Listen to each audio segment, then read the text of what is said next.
Hello, everybody. How is everyone tonight? And I don't know if Jason's going to show up late or not, but I'm glad I'm not by myself. I guess I could talk to myself though if Robert wasn't with me, huh? So it's a good thing that Robert is with me. Um, Robert's going to tell you a little bit about himself while I go ahead and I'm going to share this out. If you don't mind, you can tell everybody about yourself, what you do, what your mission is. Okay, thank you, Rosie. I appreciate it. And good evening to all of our paranormal brothers and sisters. My name is Robert, and I'm a psychic medium. I also have a master's degree in forensic psychology and clinical social work from the University of Florida. I was a criminal profiler for the state of Florida for 30 plus years. And in 1980, I interviewed Ted Bundy while he was on death row. And we can go into that later. Also, that I mentor 15 children of the paranormal. And these children are so very blessed with very many gifts and abilities, and how their parents had heard me on several podcasts about working with children and such. And so they reached out to me. And I got to meet them like that. These children are wonderful. And we can talk about that later. Also, I also volunteer at a hospice here in Peoria, Illinois, where I live and where I'm at this very moment. And I usually called in just hours before these children leave this earthly dimension to the heavenly dimension. And so I assist them. I see angels and stuff like that. And yes, the dead talk to me and such like that also. Okay. So I do many, many things within the paranormal field and out of the field. The paranormal field, my brothers and sisters, is only probably 10% of my life. I do a lot of volunteer work all over the United States. That is the place to my heart. I also have been involved in two exorcisms that were sanctioned by the Catholic Archdiocese of Chicago, and so we can go into that. Also, that I'm a practitioner of past life regression. I have used that many times during my private practice, being a psychologist. But also, being a criminal profiler, I have used that also.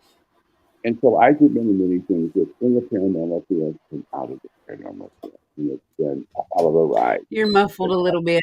Can you hear me better now? Can you hear me Part of better it now? muffled. Yes. Is it That is it happens to better now? Jason a lot too. I don't know why, but I think it's because he uses his phone too sometimes. It happens. I don't know why. But it's better now. You know, right. And then and also those damn pesky spirits. Every time I mention Ted I Bundy or always say crap that like too when I that, have issues with my I stuff. do. You know, it is. It's those damn pesky spirits. They don't want me to talk about whatever. But again, when I talk about Ted Bundy, it's not glorifying what that bastard did to these innocent women. The women's stories need to be told. These women were innocent bystanders trying to help that bastard, and they ended up being murdered and cannibalized and decapitated. So I do many, many things within the paranormal field. It's very close to my heart. But again, it's not everything in my life. And my brothers and sisters, please make if you're in the paranormal field, God bless you. But only make it a small percentage of your life. Okay? Do other Hello, things. hello, Ghost House Paranormal New Jersey. And if you are watching this from Things or from Paranormal United Network, please share this out and help us grow our community from either side of the fence, whatever platform you're watching from or whichever page you're watching from. Share this out if you don't mind. That is true. Balance is the key. It is very much so. We all have to have balance in our life. And when we don't have a balance, then the major three spheres of our life, physically, spiritually, and psychologically, and when one of those goes off the deep end, as they say, the other two will follow suit in a very short period of time. And then you're in a world of hurt. Okay? So do things for yourself, do things with your family. So now you know a little bit of who I am and what I do. And thank you again, Rosie. Rosie and I are going to be on a podcast on the 24th. And Rosie can talk about that. And so I am who I am. I'm not greater or less than anyone else. And when I volunteer around the United States, also in Haiti and Jamaica, I just don't represent myself. I represent all of you. I represent all of my community because And the I paranormal understand. community as a whole. Mhm. Because I understand that a lot of people can't do what I do. They just, because I'm not married, I have no children and such like that, right? And so I can do the things that I do by the grace of God. So now you know who I am and what I do. And Rosie, what I would like to ask you is, how did you get in the paranormal field? Hey, Jeremy. Marianne and everybody else. Um, I actually had some experiences when I was younger, and I didn't really grow up in an accepting community. And my mom didn't. She didn't think I was lying. She just didn't want me to talk about that stuff because she really wanted me to kind of not get picked on, I guess, or Oh, I know that. crucified at school every day talking about Right. that kind of stuff, and being expressive of myself. She taught me to, probably not always just be completely out with everything that you experience in every part of yourself to kind of, I guess I'm shy. I guess you'd saying, you know, that's a good thing, I think, I guess, for myself. That's who I Mhm. am. But when I was younger, I had experiences, and when I was a teenager, I had experiences, and I saw full body apparitions when I was about 15 or 16. Um, I did go to church. I went to many different churches. Um, I liked, spirituality. I studied paganism, Wiccan, Native American beliefs. I studied Right. shamanism. I've studied shamanism. I Hmm. studied Buddhism, which is supposedly not a religion, but it's just, like, I don't know, a belief or a practice. I've Right. studied different forms of Christianity. Now, the last church that I've gone to, which I don't go a lot because of my hyper 5-year old, but my daughter still goes. Her and her boyfriend go. So I claim Episcopalian to be Mm. Episcopalian. Okay. And Yes. I'm sorry. There was someone asked a question about my mom. Yeah, she's still around and she's okay with what I do. Um, she calls me almost every day, and we actually had a conversation last night about some spirits that might be visiting a family that I'm trying to work with right now. So and Rosie, sometime I would like to do a reading with you, not on air, not on okay, air, but private, yeah. Yeah, privately. I'm more of a Okay. private person anyways. Because you know what, something they always ask me to do readings, and what I usually do is do a general reading. I don't want to bring the bad and the ugly out either. You know what I mean? Mhm. Do that privately. I believe in confidentiality. Oh, 100%, 100%. If I someone do else too. if someone wants to tell other people what I talked about, that's up to them. It's not up to me. But confidentiality is very important. Very important. So now you Yeah. know some of the things that I have done, and I can go into more detail, um, and just go from there, if you will. If I'm waving, it's just because new people keep coming in and they're like, hello, hello. And I like to greet everybody. Like, my biggest thing is That's to make sure that the people that they're are taking welcome. their time to watch us, that I'm saying Amen. hi to them because they're And if anyone has any questions, Rosie, I will answer them. Okay? I don't shy away from any okay. questions. If anyone has a question for Robert, I'll highlight it and put it on the screen and he can answer them in the order Okay. that he gets them. Okay. Thank you. So let's go back to my first experience within the paranormal field. I was 4 years old. I woke up during the night, and so I was born in 1954, and in 1958, I was 4 years old. And I woke up during the night, and what time was it? 3 o'clock in the morning. But hell, at the age of 4, back then in 1958, I had no idea what the 3 o'clock hour meant. I had no idea. I just know I had to go Hey, pee. honey. I went, so I got up, and I was walking to the bathroom, and I saw my first apparition, and I wasn't scared. And the person who I saw was Abraham Lincoln coming from the state of Illinois. That's who I saw. And Oh my gosh, that's awesome. he looked at me and he smiled and he nodded yes. and he was talking to me telepathically. But at that age, 4 years old, I didn't know what in the hell was going on. You know what I mean? And, Yeah. but then later on in life, I understood what he was saying to me was that he was validating of my gifts and talents and abilities. And so then I went to the bathroom. I knocked on my mom and dad's door. They thought that I was sick. I told them what was going on, and my father goes, "Well, we can talk about that later." My father is Italian. My mom is Spanish. My father was born in Italy. My mom was born. Where And was your so mom born? Sorry. When you said that in twice about your mom, it was cutting off. What was it? in Spain, Okay, Spanish and Italian. yes, yes. Awesome. And let me go back. Okay, so I'm Italian and Spanish. Okay, and I'm also gay. I'm very transparent in who I am. It's something that very important to me. Okay. I came out of the paranormal closet when I was 4 years old with Abraham Lincoln. I came out of the gay closet when I was 18, and it's been a hell of a ride, a hell of a ride.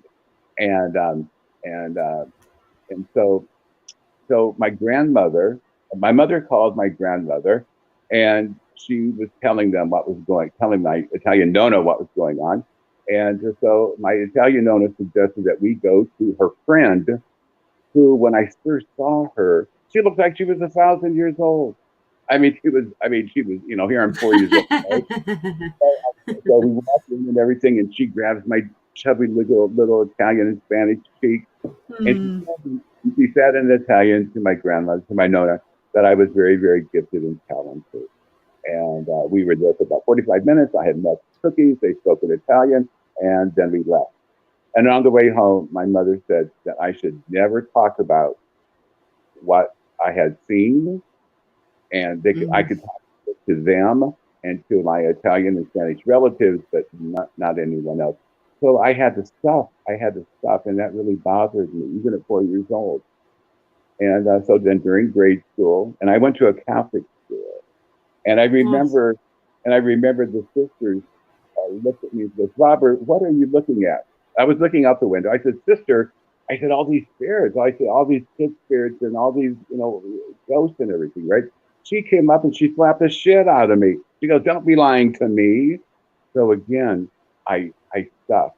I stuffed. And so I know that when I help and mentor these 15 children in the paranormal, I know what these children have gone through.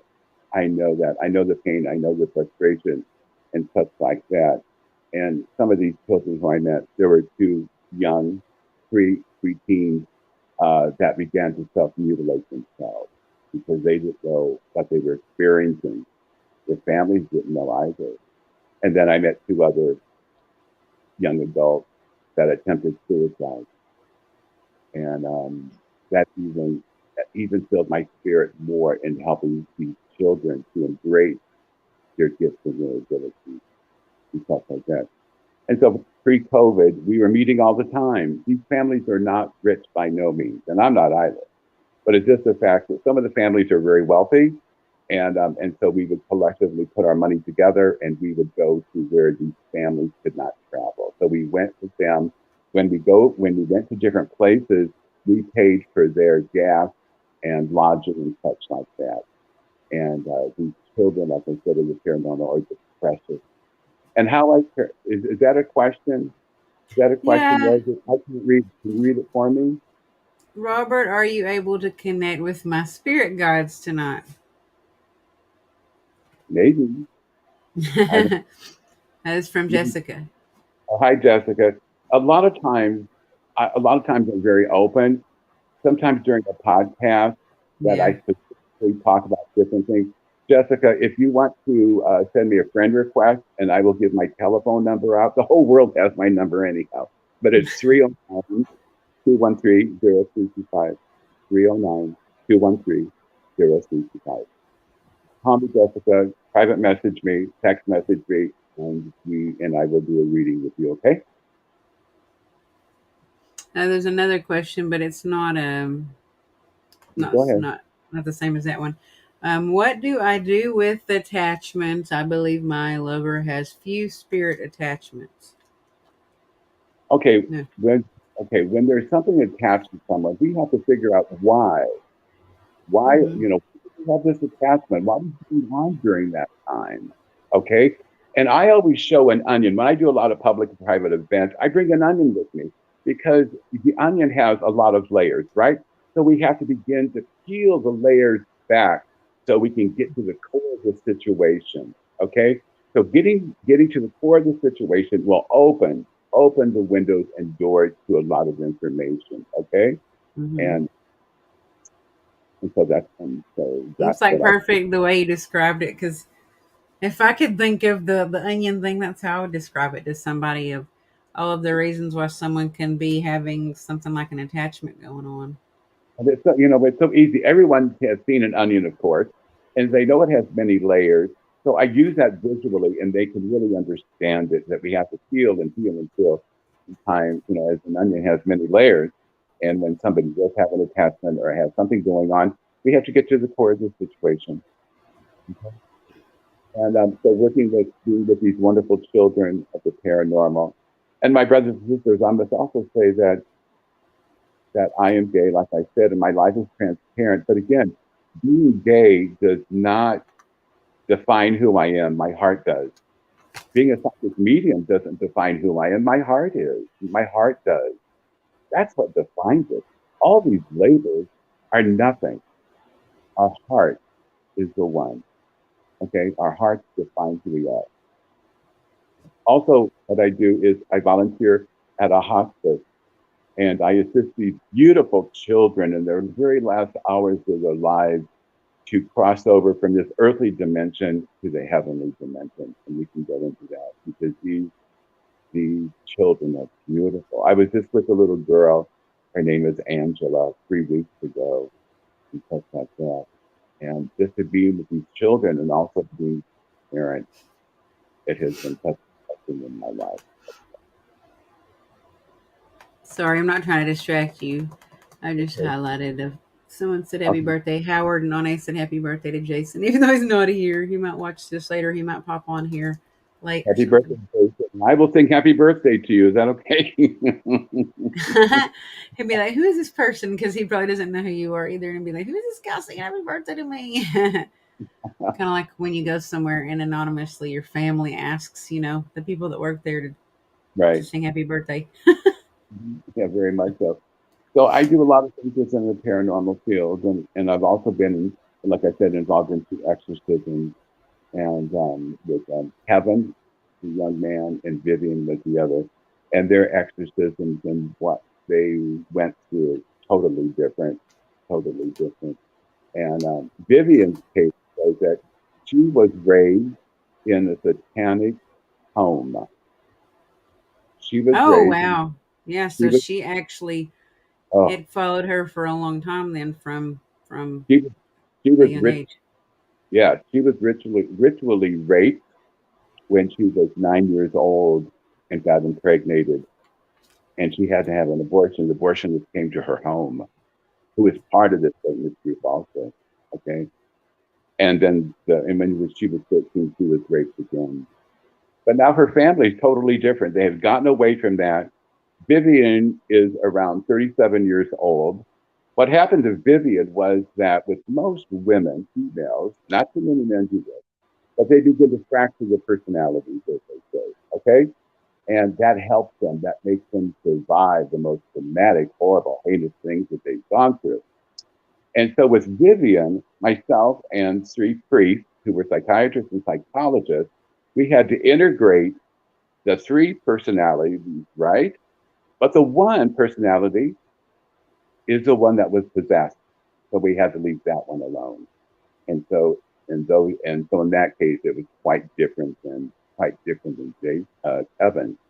And but everything is videotaped. They have to sign a lot of papers. You know what I mean? They were just Catholic Church really goes beyond protecting the person as well as protecting the church, protecting myself. And the priest who did the exorcism, you folks may know who he is, and his name is Father Michael. And he's the one that Zach Bagan reached out to come to his demon house in Indiana. I know who And he is. okay, so Father Michael is a good friend of mine. Very good. Hi, Howard. Hmm. How are you? Everybody knows Howard. Yes, I feel like they do. Yeah. And and so I do a lot of things within the paranormal field. But again, it's not all about me. I truly believe that I was created to do what I do. It's very, very important. Okay. I also believe that we're all called to serve our brothers and sisters in the paranormal field and out of the paranormal. When I listen to my spirit all the time. And my brothers and sisters, please just get away from the phone sometimes, turn off the computers, and you have to get in touch with your spirit. You have to take you have to take time to listen to your spirit. And I believe in interior prayer. Some people call it meditation, right? And Hmm. what I do is turn off everything and get in touch with who Robert is. Because when we begin to lose ourselves because we want to help so many people, Hmm. uh, feel dangerous for us. We have to center ourselves quite often. Okay. Every day I take 5, 10 minutes out of my busy day and I'm just quiet. And me being Italian and gay, oh my God, I can talk to the cows come You can talk to a volleyball, right? No, I'm just kidding. The Castaway reference, you home. know. Well And said. and so I use my hands all the time. God forbid if I ever lose my hands, I won't be able to talk. I won't be. That's so, funny. but Or cook either. You won't be able to cook either. oh man, I love to cook. You know that I love to cook. That'd be So sad. so just being in the paranormal field, of course, my first experience when I was in 1958. And let me tell you, my friend, that during the 60s, late 50s and 60s, that it wasn't culturally accepted in our society, anything within the paranormal. But 50 years prior to that, people were tipping tables, tea leaves, seances, and all sorts of things. But during the 60s, it was really taboo. So I had to be very, very careful, even talking about, like I said, how I learned to turn off my gifts and abilities. And I thought, how am I going to do that? Because these damn spirits were bothering me all the time. Hell, I couldn't take a piss without somebody being in the bathroom with me. Hmm. And so then I thought, you know what? In school, the sister said, open the book, so we would read whatever the lesson was. And then when she was done, she said, close your book now. So that's Hmm. how I learned to turn on and turn off my ability. Oh, I love the train. I love the train. There's a train that I hear in the background. Do you hear Oh that? yeah, it's I here. love that. I love that. I love I that. I thought love that. somebody said something about it, and I was like, Uh, "Huh?" I uh, forgot but you guys can hear it. anyhow, so that's how I learned to turn on and off my these wonderful gifts and talents. And so that's how I taught these children of the paranormal to do it. And let me tell you, these children, especially these younger kids, they picked that up immediately. But the older kids had a hell of a time trying to do that, and that's because of technology. The phones and stuff like that. They were just too busy Yeah, with how they couldn't get to the light. But these children have, oh my God, they're so gifted. They're psychics, they're mediums, there's empaths, intuitives. Some of the children see spirit animals and everything like that. It's just beautiful. It's very, very beautiful. And so when we do go to an event or go to someplace, the older kids always take care of the younger kids. And that's wonderful to see. And like I said, because of COVID, we have been doing a lot of Zooming and StreamYard and yeah. Facebook and everything like that. Anytime the children have any questions, just, my phone's turned on 24/7. And if the parents have any questions, now the parents network with the other parents, and that's what they needed. They needed to talk to some other folks that understand what they're going through. Okay, because Yeah. they felt helpless, and a lot of times, unfortunately, bless these parents, but they would push their child away. And I always tell them that if we allow our children to come with the most trivial things in the world when they're smaller, they will come to us with the most important things because that trust is built up. That I can go to mom and dad.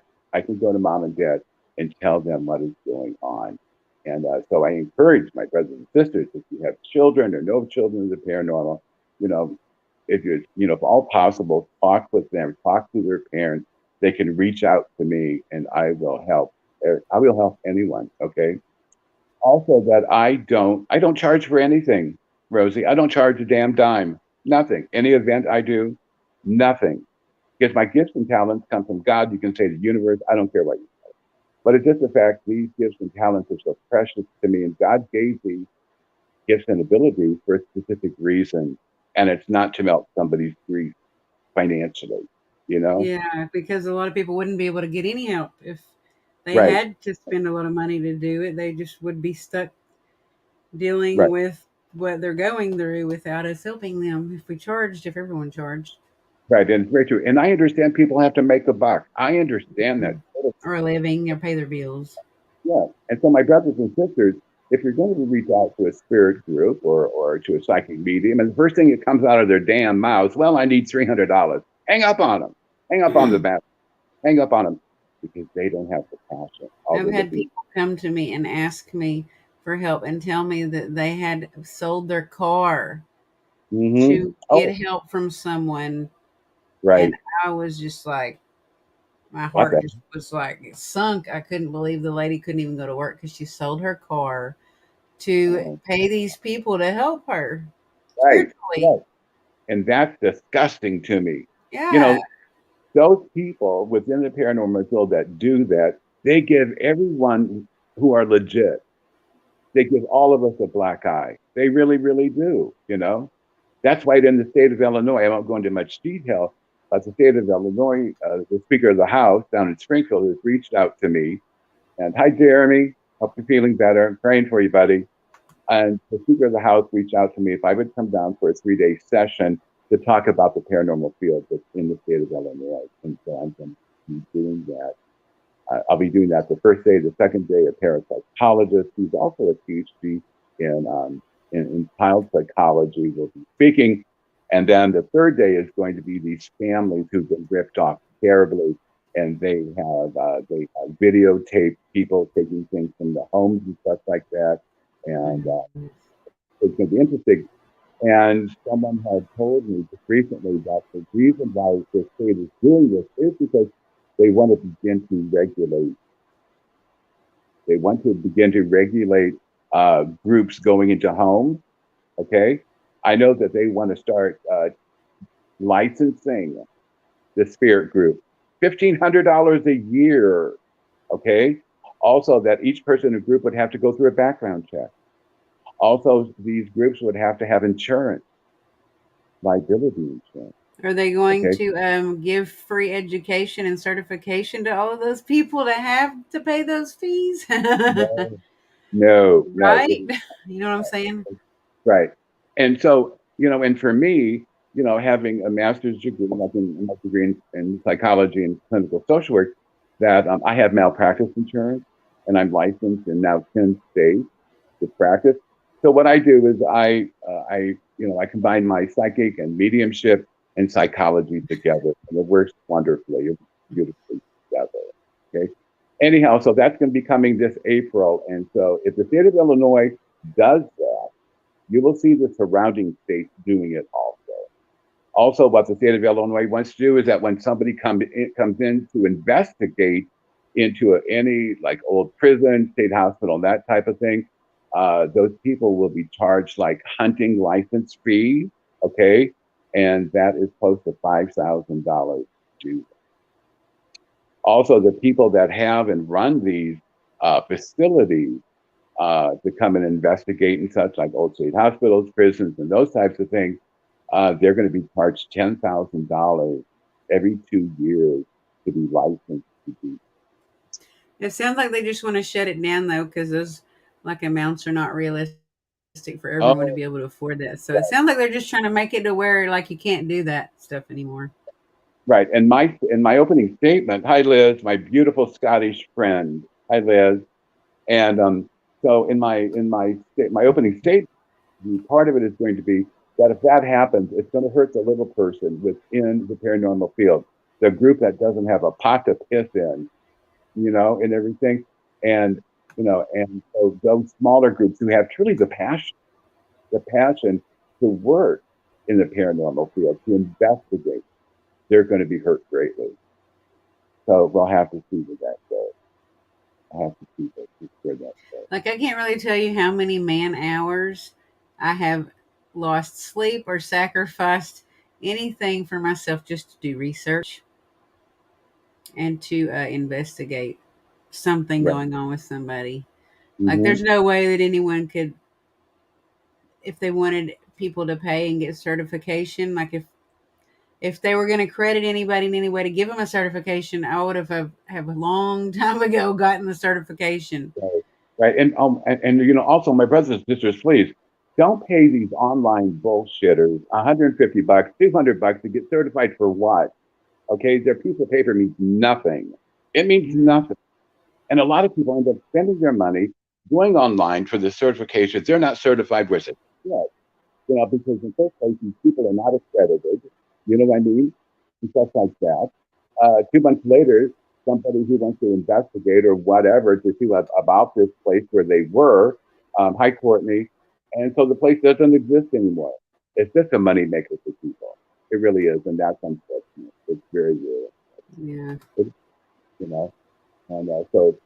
But anyhow, I mean, and I could so understand if they needed money to print a certificate for you, or if they were providing like live classroom teaching, right, training modules, or what do you want to call them, like labs and stuff like that. If they're mhm, taking their time to sit in a classroom and to teach you and stuff like that.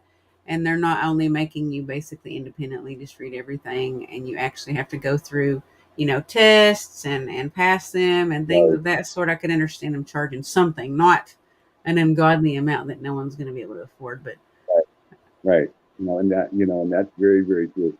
And these ghost stories that are, these shows that are on TV. Oh my God, you don't know how many times I want to put hot pokers in my eyes. I can't take it. I can't take yeah, it anymore. When I don't watch these damn things anymore. I don't. But anyhow, I remember seeing this one, and and it says expert under his name. Bullshit.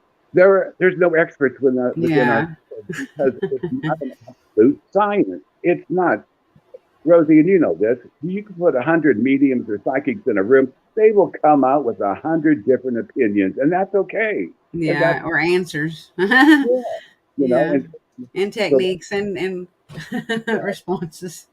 yeah, and so we all do. We all have gifts and talent. We all have gifts and talents and abilities. Some may be greater than others, and such like that, right? And so again, the paranormal field is not an absolute science. It's not. And these experts, oh please, I mean, they make me want to puke, you know. And also with EVPs, somebody can hear an EVP, 10 people can, and they'll come up with 10 different things. And for me, that is saying that they needed to hear what they heard what they needed to hear themselves. That's not saying that it's wrong, not at all. And also, my paranormal brothers and sisters, when you go into a residential, always be respectful I to the like that. people, and keep your ego at the damn door for God's sake. Please be very, very respectful and also validate what these people are experiencing because it is their experience. Just because you go into a residential setting or even just an empty building and stuff. And you don't get anything. That doesn't mean the spirits aren't there. They didn't want to come out and play. Okay, they didn't. Okay, but again, but again, that you have to validate what the person is talking about. Because it's their experience, not yours, not mine, That's but it's true. you know. And so anyhow, and I love the field. Oh, so what is that person saying? I can't read it. She said seasoned or experienced is a better way, basically, like a better descriptor for someone that's been doing that for a while or had a lot of experience. Right. A seasoned investigator, or like a seasoned medium, Mm-hmm. or a Mm-hmm. seasoned, historical, Right. researcher or whatnot. Right. And so it's just like me. I've been in the field Historian. since I've been 4 years old. So that was 60 some years I've been in the field. And do I call myself an expert? Hell no, I don't. Not at all. I learn every day. And when I do these podcasts, my brothers and sisters, I want to share my experiences. So if someone else may be experiencing the things that I have been through, with the pain and the anguish growing up as a child of the paranormal, I can help these sisters to come out of the paranormal closet and to embrace your abilities and gifts. And I know those folks need mentors, and so they can reach out to me, and I'm sure they can reach out to Rosie. And there's hundreds of us within the field that these people could reach out to for help. Okay, so If I Pastor. sound like discouraged or I make some kind of like, it's because there's pirates on YouTube that are like trolling and I'm having to block them. It is like Oh, it never ends. oh, okay. But anyhow, and so being in the paranormal field is very important to me. But again, it's not the important thing. I mean, it's not the only thing in my life. It's not. I remember that my room when I'm here in Illinois, which this is rare that I'm here, because I travel all over the United States volunteering, as I said. Anyhow, in my room, not this room where I'm at now, but in my bedroom, I have like 50 plus candles, and my room Oh, looks like a wow. cathedral. I thought I And was so I, bad. I have a lot of and candles. I I love, think. and so I love Gregorian chant. In fact, I don't talk about this much, Rosie. This will make the second time I'm going to say this on any podcast. Is that I was a Benedictine brother and I lived in a monastery for 5 years. That's awesome. Yeah, a good So my experience, I'm sure. yes, it was, and so my room was always have these candles lit, and so it was late and I was tired, and I said to the spirits, I said, every all the spirits out there, come on in, get some rest, be quiet. I don't want to hear any farting, ticking, belching, none of that at all. I want it quiet.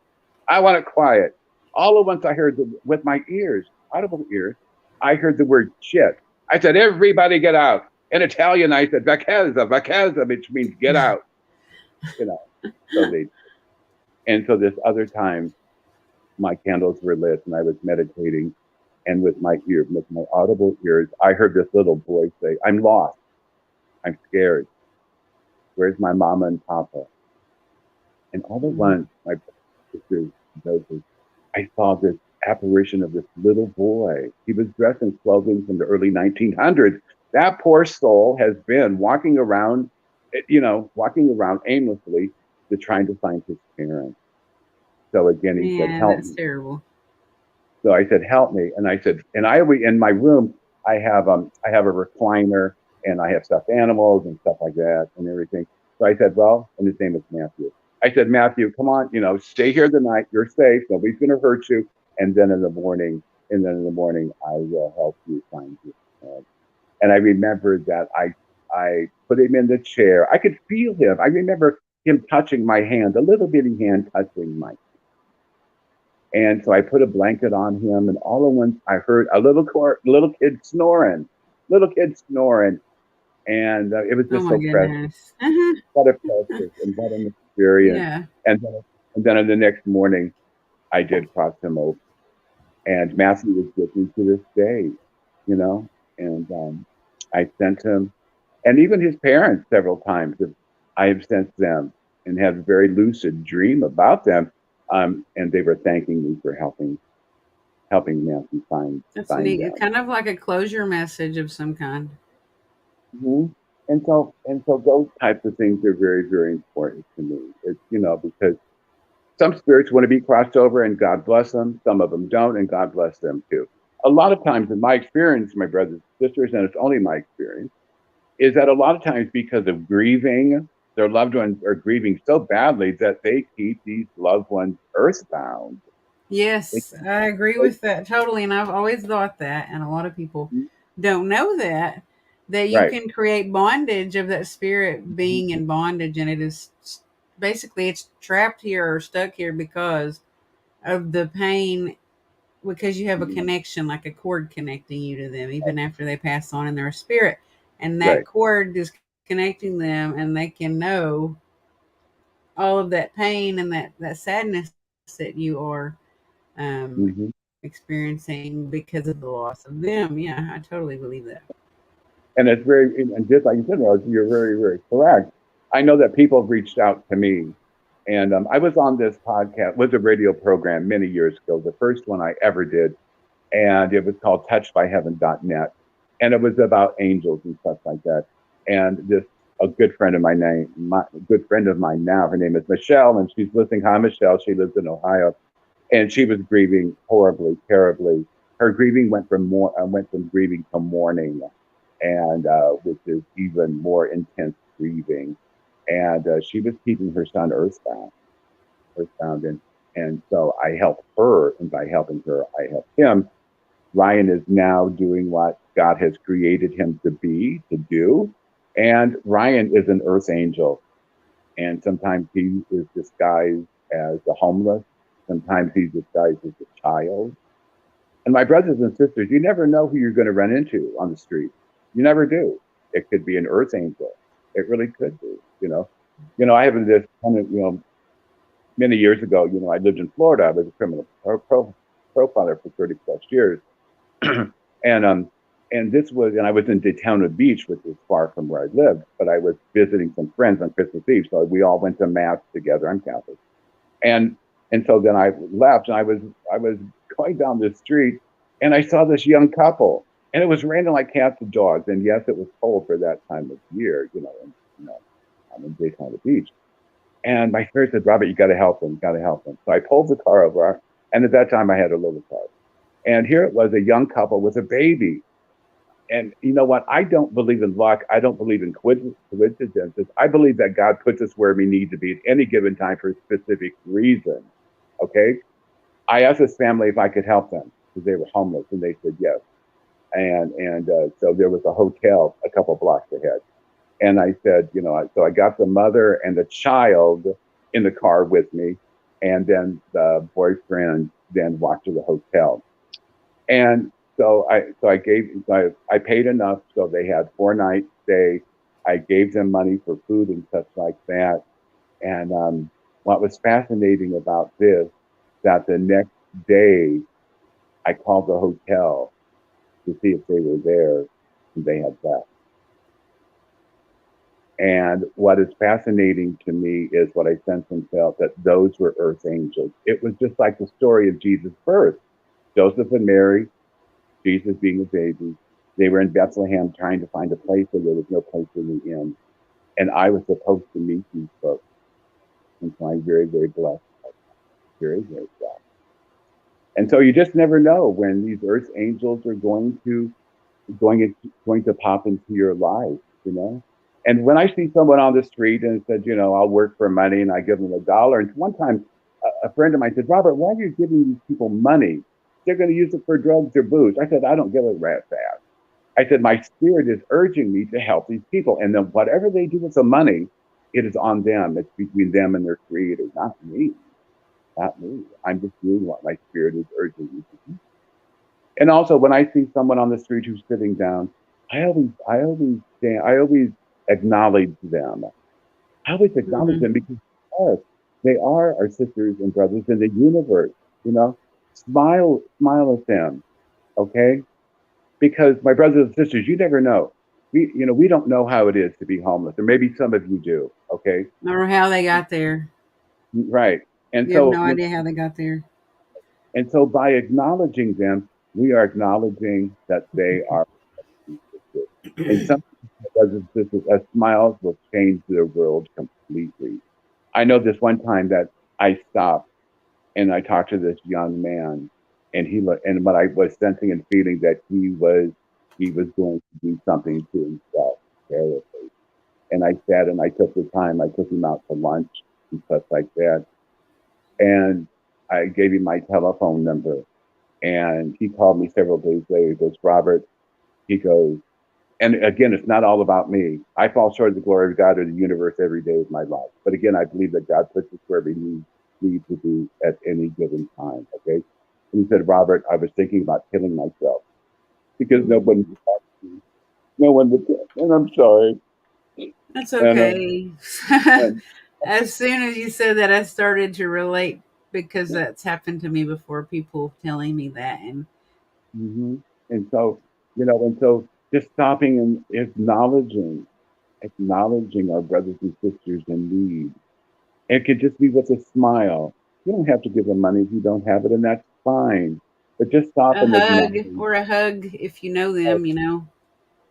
going back to my volunteerism from January 1st until the third week in January of last year, I was on the Navajo Indian Reservation in New Mexico, and I was volunteering with the missionaries of charity that Mother Teresa of Calcutta started many, many years ago. And so I was working with our Native American brothers and sisters, and I love that so much. I was with the children in their daycare during the day, and it was just wonderful. And I remember the sisters called and said, Robert, they need help in San Francisco. Would you go there for a week? I said, of course. And so they provided the transportation for me to go to San Francisco. And let me tell you, my brothers and sisters, what I saw on the streets of San Francisco, I was shocked. I had been to Haiti. I had been to Jamaica. What I saw on the streets of San Francisco, I thought I was in a third world. There were, Yeah. there were, there were thousands of people living in boxes, living in tents. And so the sisters, so we made all these sandwiches, and there's different Catholic and Protestant churches, helping making sandwiches, and we took water and such like that, and coloring books for the kids. And I remember the children would come up and say, "Can I have a hug?" I said, "Of course, of course." So I hugged these children. I hugged their parents. You know what I mean? If anyone, and I don't want to get real political, but if anyone should have COVID, should be me. Of all the places where I've been to, all the places where I've been to. But my brothers and sisters, that we are social beings. We are created to have that human touch. It is very, very important that we hug each other. Okay. And I realize this this isolation, because the government said we can't do this, we need a lockdown and everything. It is not good for us psychologically and emotionally, because we need that interaction with others. And Oh, I there's can Jason. I thought I heard a noise pop. I was like, what is that? I can Hey, Jason. Hi, Jason. What's up, guys? Sorry. Hey, I did not set my alarm when I went to sleep today. That's So, exactly what I told everybody, that you probably overslept and you've had all of these people telling you happy birthday. So you should uh, say thank you because you won't see it. So I'm just telling you that they've said it since you're Happy just birthday now to coming on. you. Happy birthday to you. Happy birthday, dear Jason. Happy birthday to you. thank you. Appreciate it. Yeah. You got a Thank song. you for telling How me. old are Everybody, thank you for how, the happy birthdays and all that stuff. I didn't mean to interrupt, but yeah, I jumped on as soon as I could. I just like, holy crap, when I woke up and I was like, I seen what time it was, and it was just I didn't set my alarm when I went to sleep after work a while ago. So. I'm No, glad it you was woke up before you had to go to your other job then. No, no, no. I woke up. I just I threw a hoodie on real quick and stuff, and I was like, "Oh man, she's gonna kill me, absolutely." And I didn't mean to. Not on your birthday. I won't kill you. I'll wait till tomorrow. I didn't. I, so, but I normally Jason, don't. Jason, I don't think I've ever met you before. No, I don't. I don't think so. Hi. So it's not, Nice to so meet it's, you. it's nice meeting you. I'll have to send you a friend request, or you send me one. Okay. And, Rosie can tell you what I do and who I am and stuff like that. Um, Again, I'm just a regular person that has been in the paranormal field for 63 years of my life. I'm old. I'm old. I'm old. The people who are listening to this right now, I could be their grandfather, probably. You know what I mean? You When know, you say that, I feel like you're about that age, and like, how could you have done this that long? Because you can't be that old. I'm 67. I'm I'm like, he's 67 years lying. Let old. me see your driver's license. Okay. I'm No, I am. I was born in kidding. I'm 1954. kidding. I know I was born in 1954. And it's been a hell of a ride. And but anyhow, God's not. Amen. God of the universe is done with me yet. So there's many more things that I'm sure that will be opening up to me. And Jason, I need to ask you, how did you get in the paranormal field, if I may ask? Um, I think it's just about like a lot of other people. It all starts when you're young and a kid, and most of the time, I just had a couple. I had a couple experiences when I was a kid, but then um, I've always been fascinated about it. So once I start get a little older and understand a little more about the field and more, of course, like the shows helped. When you start, it sparked your interest and that kind of thing, and then just kind of, um, reiterated something I was passionate about when I was a kid, and just really kind of sparked those creative genes again, and then uh, just um, really helped with my love interest for all things paranormal, and then just wanting to learn more about it, and then wanting to dive more into the why those things happen, and kind of like what they are, and then what's more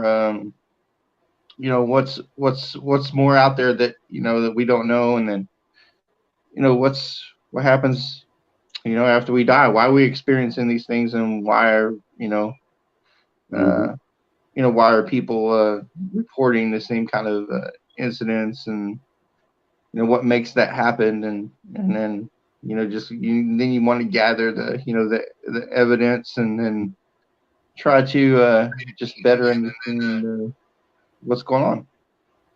Well, thank you. A lot of times, my paranormal brothers and sisters, the best evidence we can get is what we experience ourselves. I mean, is of what we feel.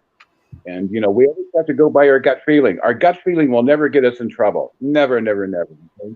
So if you're sensing and feeling something, it's right, and you're supposed to sense that. You're supposed to feel that. And Jason, I was telling Rosie and everyone else that the people who are in the paranormal closet, as I say, that they need to come out of the closet like I did when I was 4 years old. And it was hard for me during the '60s to do that because of culturally it just wasn't accepted, right? But people who are in the Yeah. paranormal that need to come out and embrace their abilities and gifts. They may not understand them, but by embracing them and accepting them, they will begin to live the life that the universe of God has created them to be. And I'm not religious; I'm more spiritual. If that makes sense. Okay. Hi, Chris. And so I was telling our brothers and sisters who are listening to this all the things that I do. And again, it's not all about me. It's not. But I just like to share my journey with those brothers and sisters. Rosie probably knows me, probably maybe better than a lot of people who are listening to this tonight, you know? And I know Rosie and I are going to be doing something on the 24th, Hmm. looking forward to that. And I'm excited for that. oh, yeah, it's going to be interesting. It is because I haven't really told. Well, I told some things about. Okay, well, let me tell you that it's going to be about Ted Bundy, and the 24th of January is the day that he was executed. It's the anniversary of his execution. Yeah. It Hmm. cut out. Sorry, it muffled you when you said that It's part. okay. It's okay. And my brothers and sisters, I was there in the adjacent room with 42 other people to see that, and I will be talking about that experience. No, yeah, And prior, I'm sorry, Jason. Go ahead. I'm I was sorry. just gonna say I mean, that's pretty cool. You know, And in 1980, myself and four other psychologists interviewed him in person. That we went to his prison, and we were 5 feet away from him, and we had 90 minutes to ask him anything. And I can go into more detail if Rosie wants me, if you want me to. But that entire experience, I will never forget. And being a criminal profiler for 30 plus years for the state of Florida, the criminal mind has always been fascinating to me. Yeah, that would be like a dream come true. What you got to experience. For me, like I feel like if I had a bucket list, and that was one of the top things, that would be it. Yeah. So that has always fascinated me. And also that I wrote to Jeffrey Dahmer before he was killed in prison. I write to the son of Sam in New York. Oh Okay, my gosh. to the BTK, Dennis Rader from Wichita, Kansas. I write to Scott Peterson, who murdered his wife Lacey and their unborn child Hunter. And it's just fascinating to me. It's just, especially Scott Peterson, even to this day, he never acknowledges it. He says that the person is still out there and they should be looking for that person who killed his wife and child. He never accepted it.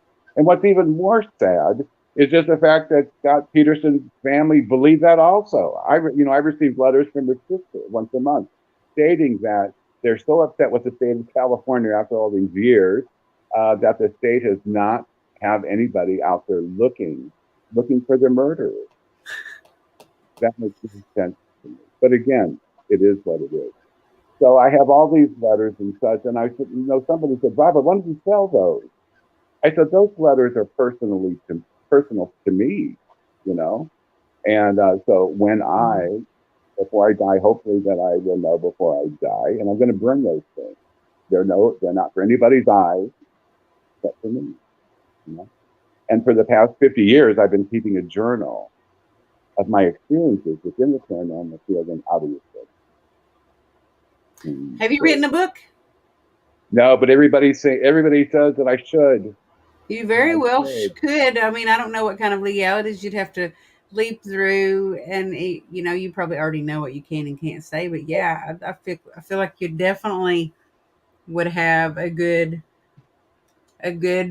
amount of people wanting to buy a book if you wrote one. Right. And again, it's not all about me, it's my journey. Okay. Yeah. And so like tonight, when this is finished, I will write in my journal of how I felt before, how I felt during, and how I felt after. Then I can go back and get that and such like that. So I do many, many things just in the paranormal field and out of the field. And but everybody wants to hear about Ted Bundy. Oh my God. Ever since I started talking about it several years ago, and my brothers and sisters, I'm not glorifying what this bastard did. No way. I want the stories of these innocent victims, these innocent females. The youngest one was 12 years old. Oh, wow. He did to her. Okay. And some of the female spirits that he murdered, they do come to me, and I interacted with them. I also must tell you that one of the young girls that he murdered lived on my road here in Illinois. Mm-hmm. And when I was a kid, and she was already in high school, back then everybody hitchhiked. They were hitchhiking to California, to the Pacific Northwest. Everybody hitchhiked. Everybody trusted everybody. You know what I mean? Yeah. And they left their doors open and then not open, but like unlocked at night. and here in my home in Illinois, if I'm home, I never lock my doors when I leave. Never. I live on a dead end road. And these people who live here, they've been here as long as I have. Okay, and so everybody knows everybody, and we take care of each other and stuff like that. But I understand that people have to lock doors. I understand that. But anyhow, this universe is really upside down. It is. There's so much hatred, so much betrayal, and that we need to begin to change that. And it takes one person at a time doing that. And my brothers and sisters, a lot of times that how we are raised, that we always put ourselves second. We always put ourselves on the back burner. Well, let me tell you, it's time to get off that back burner, go to the front, and begin to love yourself. Because, my brothers and sisters, in my experience over all these years being a psychologist and psychic medium, is that we need to love ourselves. And even just importantly, we need to forgive ourselves.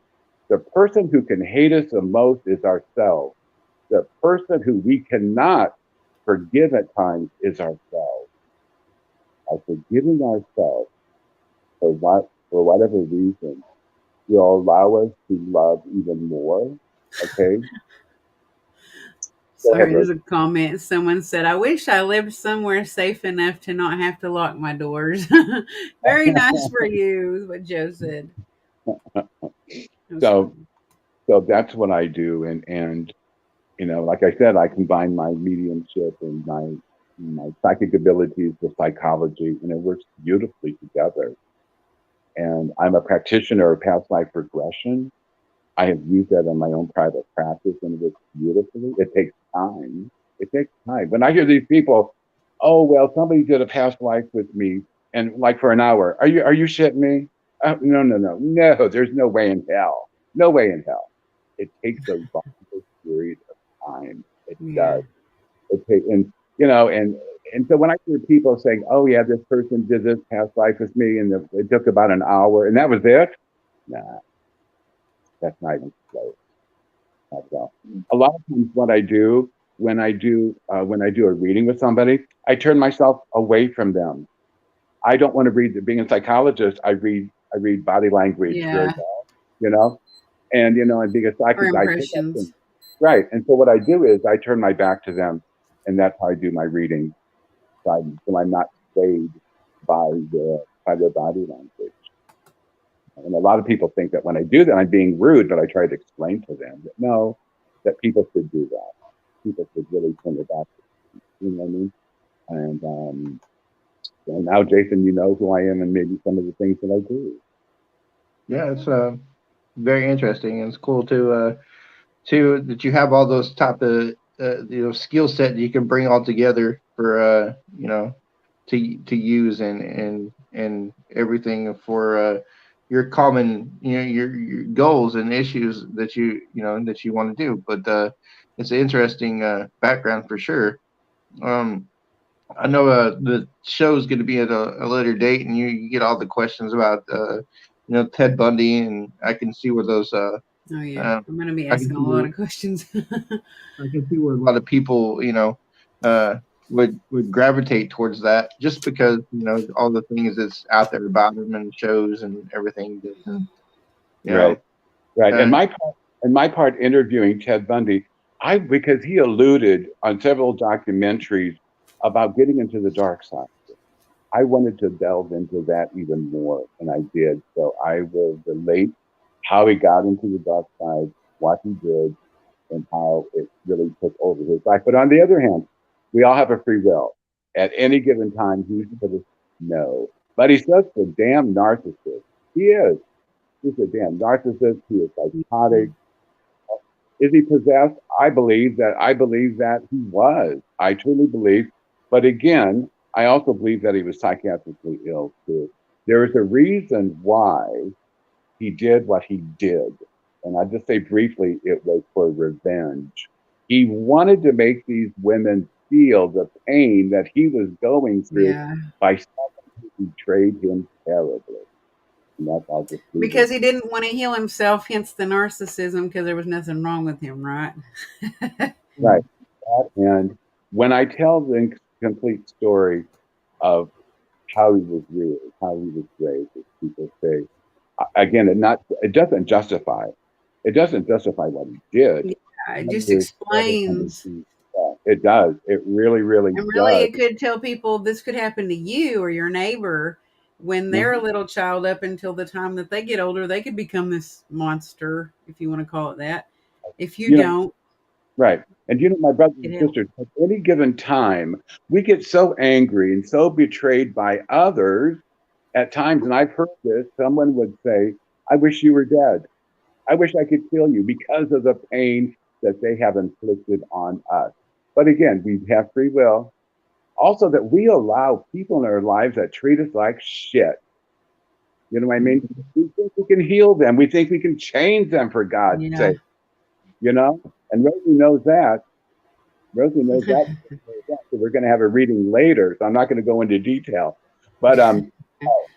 But anyhow, that we allow psychic vampires, as I call them. That's why I don't go to Walmart. God bless people who go there. Yeah. Oh Walmart my God. sucks. Oh my God, they're psychic vampires. I mean, they suck me dry before I even get there. I don't even go there. I don't. They just drive. It just It's like existential dread all the way on the drive there. it is. And then we go in the damn place and it's not there anyhow. And I can't wait to get out there. Really, I but like I was saying, I know the Ted Bundy show is going to be a different date. What'd you say, the 24th? Yes. Um, but I know everybody has a question, I'm sure, but I just have one. I just want to feel like when you interview him, do you feel like he held anything back from you, or was he just open? one thing we have, and I told the psychologist this also, is that he's a great manipulator. And he will manipulate the entire thing. And he's a narcissist and he is sociopathic besides being psychotic and all that. Right. But it's just the fact that we have to keep him going in the right direction, the direction that we wanted to, not the direction that he wanted. Okay. Yeah. Okay, and there are times he was very disrespectful to the women, very disrespectful. He was very disrespectful to me. He called me a queer. Of course, that's what the word they would have used in the '60s. Yeah, isn't that I that's mean, just crazy. I you know, actually like that word. I mean, I think it describes anyone in the human race, really, especially in the paranormal field. right, right. And so, anyhow, but he was very disrespectful to me. And I remember him when I would see him, Jason and Rosie, and my brothers and sisters who are listening, that his eyes got very, very dark. There was no redeeming factor within that basket at all, none whatsoever. And what he did to these women, and how and why. Part of it was for revenge. I won't go into any more detail because I want people to listen in. Hi, Tim. And so I want people to listen. And again, it's not all about me. I was just privileged to go there. I was just privileged to meet him, and like I was telling Rosie that I sent a letter to him and to his lawyer and to the state warden. He was only 50 miles north of Gainesville, where I went to the University of Florida. And so a couple of weeks later, he wrote back and said yes. His lawyer said yes. The warden said yes. Just two stipulations they had was no videotaping and no taking notes. And it was going to last 90 minutes. Man. And also, I can say this, and that's the last thing I'm going to say, is that we sat 5 feet away from him. There was no bars, no shields, nothing between us at all. Nothing. He was shackled. He was shackled, yes. And with their security correction officers around, there was 3, yes. And they didn't say anything. They just stood there, and they just stood there. And anyhow, that's all I'll say about Ted Bundy. So, if you wanted to learn more about anything else that he has to say on the 24th, we're going to have, we will have our normal show that night, me and Jason will, but before that show at 5 p.m., myself and Jackie and Lois that also have shows on the Things Network. We're all 3 going to share the spotlight and ask your questions that everyone has. So get them ready before the 24th. And on that day, we will make announcements and put out flyers, and advertisers to remind everybody what time and what date it's going to be. But on the 24th, we'll have a special interview about the Ted Bundy subject. So Sorry, I got 4 trolls now. 4 trolls I've blocked this show. So, And they're Russian. Rosie, explain that to me. Explain that to me. Trolls. Through the YouTube channel, there are people or Autobots, like, even computers are like just automatically programmed names that are on YouTube that are just specifically there to go on and basically try to sabotage shows and anything on YouTube and Facebook that's streamed. You could be streamed on both platforms or just one, but they call them trolls because they troll literally looking for things to try to interrupt. Okay. Well, because I know when people said trolls, I'm 67. I don't know much about computers and technology and and that type of thing. But when it comes to this technology, that's way above my freaking head. But I know when people started to say trolls, I remember as a little kid, you could buy these little trolls. Yeah, a cryptid. We're talking about cryptids now. Yeah. It would be, I guess you could classify those as a cryptid. Yeah. So every time they say that, that's what I think of. Or I think of the troll movie with the troll that was evil. I never saw that movie. Did you not? Or like the stories about the trolls under the bridges? Yeah. Oh, but when I was a kid, I remember there was a story about a troll that. Thank you, Tim. And stuff like that, And also, a friend of mine, I can say, anyhow, I'll just say that my very good friend, he was a child in the Amityville house. He's a very, very good friend of mine. And he may be watching this tonight. I'm not really sure. So if he is, Chris, love you, buddy. And I know that he has watched me on several other podcasts and stuff like that. And sometime that we need to talk about Chris, and the reality of what really happened within the Amityville house, because it's Mhm. not on TV at all. It was Yeah. that it was a lie. And I will go, and I have permission to talk about it, from him. And one of these days, he said, Robert, when you get your own podcast, let me know, and he will come on with me, and stuff like that. So I'm trying to get him on other podcasts, you know what I mean? But he's just not ready yet. He's almost finished with his book about the reality of Amityville. And people will be surprised of what really happened within that house, and things that did not happen in that house. Also. People talk about the Warrens. He doesn't talk, well, I won't say that. Anyhow, but, If but you ever again, do have a way to talk about that, which not telling you you have to or not, or whatever. Jason's greatly obsessed with the controverse. I'm not so much obsessed with the controverse as like what actually really happened in real life. What really well, happened in real life? and so, when it comes to, and other people like Andrea Perrin, she's a good Yeah. friend. So she's a great gal. She is. And and we've spoken on the phone, like with, Chris and I, and Chris and Andrea know each other. And both of them talk about Ed and Lorraine Warren.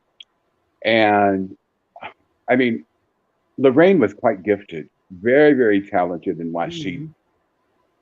she could be a bit sometimes, and so I don't mean that in a bad way, but I'm Yeah. saying she knew her stuff. Ed, on the other hand, bless his soul, at times he was way above his head. I Yeah. remember that one of the family members and these people that I'm speaking about knocked the hell out of Ed and told him to get out, Yeah. Mhm. you know? And so that's another story in itself, I too. watch the documentaries and try to talk to the people behind the curtains, like my main thing, like to figure out what actually really did happen. Like as many documentaries as they'll put out. I know there's another thing coming out this month. Or no, it's Right, February. In February, there's a new Ed and Lorraine documentary coming out on the 24th or the 28th of February. I mm, don't remember. I'll consult or look and research, but there's a new one coming out. But I like to watch those kind of things. Like I do like the movies, but I do right, understand like the for production, for ratings, for like they have to make back the money they put into that production of that movie and paid everybody, and right. for dramatic effect that some things are a little bit altered when they make the movies. But I like to know really like what really did happen, like Mm-hmm, if I could be there, I want to feel like I was actually really there. Like what right. really actually happened, not what did the movie say happened, but what really went down. Well, I can say this, and we can talk about something else, but I can say that the DeFeo murders in that house had nothing to do what was going in that house. Nothing. Nothing whatsoever. There were no spirits prior to that in that house at all. Nothing at all. And after the Lutzes left, nothing. People have I've lived, other people lived in that house too, and they never mhm. experienced a thing. Nothing. I've heard that and read that many times. Right. So anyhow, that's for another time. But I know some things that I do and don't do, and Jason, you have this very inquisitive mind. I can just feel your mind just just working overtime. Is that right? Yeah, I just I take like to take it all in and then just just kind of listen to everybody. But yeah, when you talk about anything like that involving the Warrens, it just really kind of depends on uh, what kind of side you stand on that, because of just all the controversial cases and everything they were involved in. And then you do hear the stories about people actually kicking them out of their place, or and Right. it usually seems to come back always on like Ed for getting them kicked out of somewhere. Yeah, but the circumstances were not like just Right. because it was him. It was Mm-hmm. kind of the person protecting their loved one, and he just happened to be the one that came up and was trying to interfere with that, and it was like, hey, or intervene with that. And they meant well. I mean, they are true pioneers in the paranormal field. There are a lot of us my age, men and women both, who paved the way so Rosie and Jason can do, and my brothers and sisters can do what they're doing today. And we have to always remember how it was for us growing up during that time when we never could talk about it. Mm-hmm. It was horrible. And that's why I said earlier, that's why I mentor these 15 children of the paranormal and instruct them to embrace their abilities to get it. Any time if they were psychiatrically ill, I would have them parents take them to a doctor immediately. But they're not. These children are really wonderful. Sorry, I was really enveloped in like these comments. Okay. So I'm not ignoring you. I'm just like, it's fine. So what are they saying, Rosie? It's for you. Linda has said, Robert, in the old show Medium, did the main character do the kind of work you did in working as a profiler? Let me tell you that, yes, when I criminal profile for 30 years, and criminal profiler basically is that we become the victim. We find out where the victims live, their acquaintances, their family members, music, church, what we became that person, right? Did my angels, did my spirits help me at times? Yes, they did. But I had to be very, very careful because my director knew who I was, knew what I did. But he said, Robert, just don't put in your documentation that the spirit told me this and told me that, right? Yeah, because it's not substantial evidence that will withhold in court. Right. Right, yeah. And so I did use my gifts and my abilities. And let me tell you, my paranormal studies, I have seen the worst movies that I've seen. You get a call at 1 o'clock in the morning, and the detective picks up. Because back then, my brothers and sisters, we weren't policemen. We weren't policemen by no means. It was during the 80s, right? And just like Miami Vice, we were the pastels and khakis and both shoes. I love Miami Vice and Magnum PI. Yeah. And Good so shows. we never carried guns whatsoever. Nothing, And so a lot of the protocols that they are using today within criminal profiling, at least in the state of Florida, my director, like I said earlier, not in the state was good or even awake at that time. And so I understand you were tired. But it's just the fact that you have more education than you do. And he just had a bachelor's degree in criminology. And so he handed me a yellow legal pad. He said, Robert, I want you to write the protocol and how we're going to, of how you want to do your criminal profiling. So to this very day, there's 2 chapters in the book that they have used in instructing these new criminal profilers coming into the field. That's and awesome. Again, it's not all about me. I didn't get a damn dime, and that's okay. But it's just the fact it's not all about me. It's my journey within the paranormal field and the things that I do. It's very, very important for me to help our brothers and sisters in need. Very, very important. I feel like, though, that goes very deeply rooted to know, though, that just to feel like that you did help do that, because you not only helped do that, it's not just a chapter or chapters, it could be what solves and justifies the innocent death of a innocent victim for a family to give them closure. And that's the main thing. That's the main thing. I'm very personable, as you tell. And then I would go in and interview the family, and I wanted them to feel very comfortable with me. A lot of profilers would go in there, have their pad, and they would just like write down this information. They were out the door. But I spent hours with them. And then I also did follow up. And eventually, when the perpetrator is going to be found, the perpetrator usually is, because it's going to be an acquaintance. You know what I mean? It's going to be somebody that they know. It's going to be a jilted lover. It's going to be a family member, possibly, right? So eventually, it's not going to be like on TV. 45 minutes later, they arrest somebody. That's not going to at all. I can't watch those different shows. I'd rather put out because it takes a lot longer than that. Amen. If And it you does, even actually get to the point of solving everything.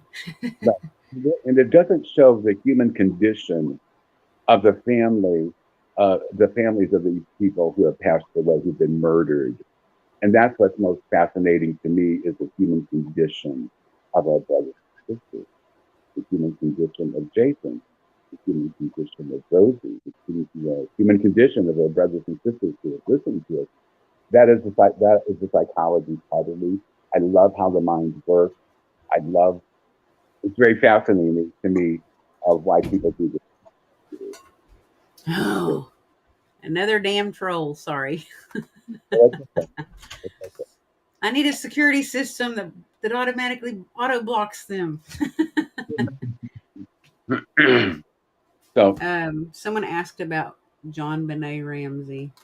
oh, that poor little girl. My God, let me tell you, that's a Boulder police screwed that up so terribly. It was like the Keystone Cops or Laurel and Hardy going in there, or the Three Stooges going in there. You know what I mean? Yeah, I read My, that.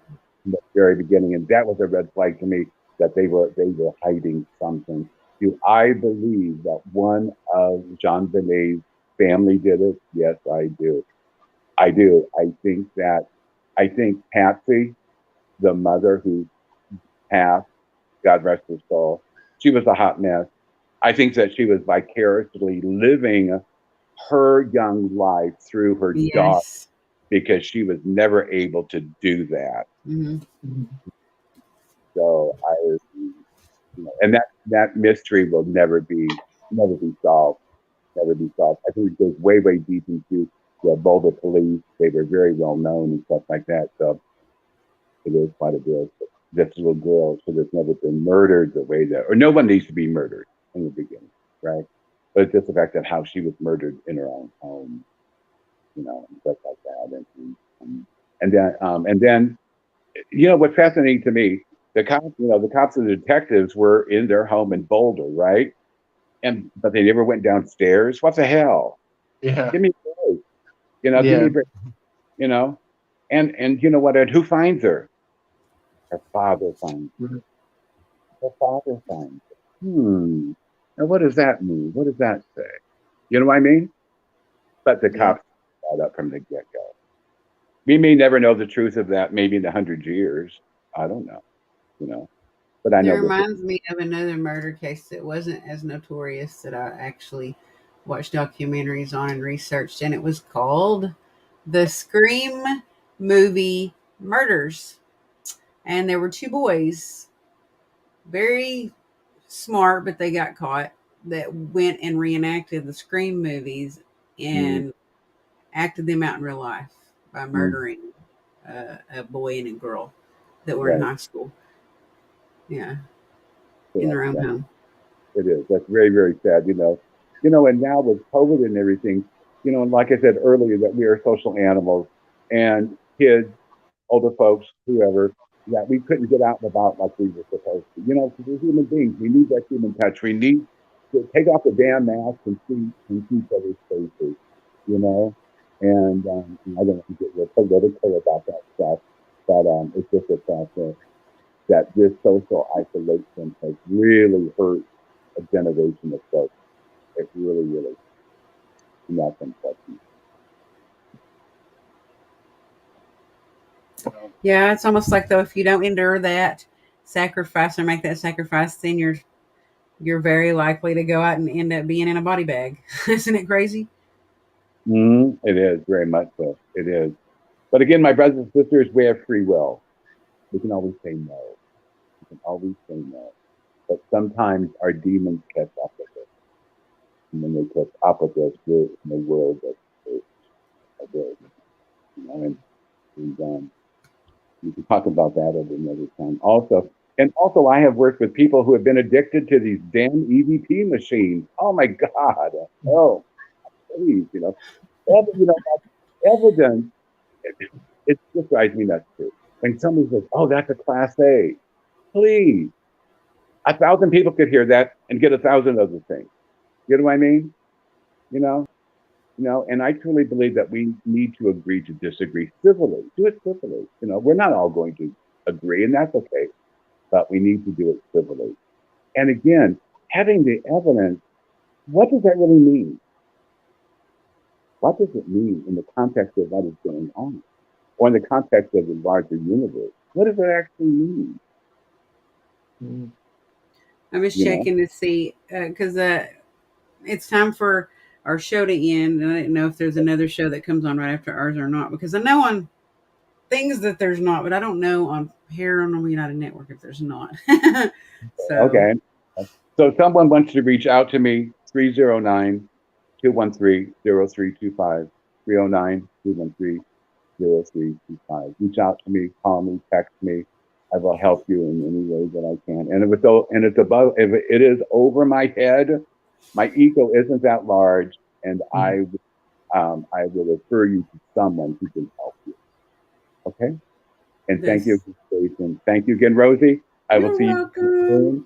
And I'll be on your podcast anytime that you need me to pop on or extra or whatever. That's fine. I'm open to you. Okay? And don't miss that on the 24th, you guys. We will be broadcasting another show, an exclusive interview, just mostly about his experience as a forensic worker with the Ted Bundy case. And that will be something you'll want to get all your questions ready for. It's only going to be an hour long. So get your questions ready before the show starts. Yeah. Thank you, everyone, for watching. Yeah, I Thank you, apologize Rosie. everybody for being late. Thanks for the happy birthday wishes and everything. That's awesome. Thanks, guys. Thank you. Love, light, and peace to everyone. And give yourselves a hug, please. Okay? Mm. See you later. Good Thank you. night. Thank You're you. welcome.